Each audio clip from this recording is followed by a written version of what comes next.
ગુજરાતી ભાષામાં તાજા સમાચાર, દૈનિક અપડેટ્સ, હાલની ઘટનાઓ. હમણાં જ સબસ્ક્રાઇબ કરો અને નવા સમાચાર પામો. આજે શિવનગર વિસ્તારમાં અમારા બનાસકાંઠા રેન્જ આઈજીપી શ્રી પરીક્ષિતા રાઠોડ સાહેબ તથા અમારા પોલીસ અધિક્ષક શ્રી ચિંતન તરેયા સાહેબનો સ્પષ્ટ આદેશ છે કે જે ગુજરાત પોલીસની જે નીતિ છે ઝીરો ટોલરન્સ ટુ ડ્રગ્સ અને પ્રોહિબિશન એક્ટિવિટી, આ એક્ટિવિટી ઉપર સંપૂર્ણ નિયંત્રણ લઈ આવવા માટે થઈને આજે અમે મેગા કોમ્બિંગ ઓપરેશનનું આયોજન કરેલું હતું. આ શિવનગર વિસ્તાર છે. શિવનગર વિસ્તારમાં અમે સૌપ્રથમ જેટલા બુટલેગરો હતા તેને ત્યાં રેડો કરેલી છે, પરંતુ આ તાબૂતમાં આખરી કીલ એના જેવી વસ્તુ છે. પ્રોહિબિશન એક્ટિવિટી સંપૂર્ણપણે કંટ્રોલમાં છે. અમે ઘણી જગ્યાએ રેડો કરેલી, પણ અમને આ પ્રોહિબિશન એક્ટિવિટી અહીંયા અત્યારે જોવા નથી મળેલી.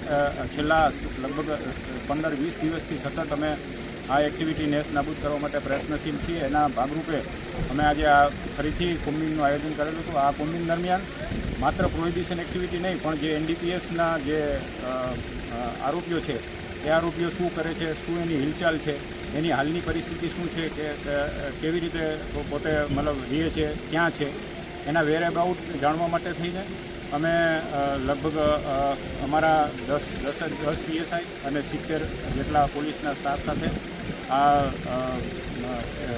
મેગા કોમ્બિંગનું આયોજન કરેલું હતું. અને પોલીસ અધિક્ષક શ્રી ચિંતન તરેયા સાહેબના માર્ગદર્શન પ્રમાણે અમે આ કાર્યવાહી અત્યારે હમણાં જસ્ટ આપ જાણો છો એ રીતે પૂર્ણ કરેલ છે. આમાં ખાસ કરીને અમારો ઉદ્દેશ એ હતો કે જે એનડીપીએસ છે અને જે લિકર પ્રોહિબિશન એક્ટિવિટી જે કરી રહ્યા છે એના ઉપર કેવી રીતે સકંજો કસાય. તો નજીકના દિવસોમાં અમે સર્વે પણ તલાટી મંત્રી પાસે કરાવવાના છીએ કે જે લોકોના ગેરકાયદેસર રીતે કોઈ દબાણ હશે તો એનું સર્વે કરાવી અને અમે એના ઉપર અમારે લીગલી જે પ્રોસિજર થશે એ પ્રમાણે દબાણો પણ જો ગેરકાયદેસર દૂર કરવાની કાર્યવાહી પણ કરવામાં આવશે.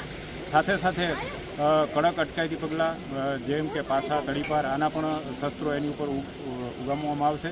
આજની અમે લગભગ 30 જેટલી પ્રોહિબિશનની રેડો કરેલી છે.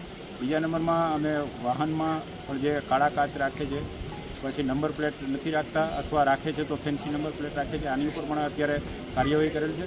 અને આ કાર્યવાહી સતત અને અવિરતપણે ચાલુ રહેશે જ્યાં સુધી બિલકુલ નેસ નાબૂદ આ એક્ટિવિટી નહીં થાય ત્યાં સુધી પોલીસ અમે જંપીને બેસવાના નથી અને આ ગેરકાયદેસરની પ્રવૃત્તિ ઉપર કડક હાથે કામ લેવાના છે.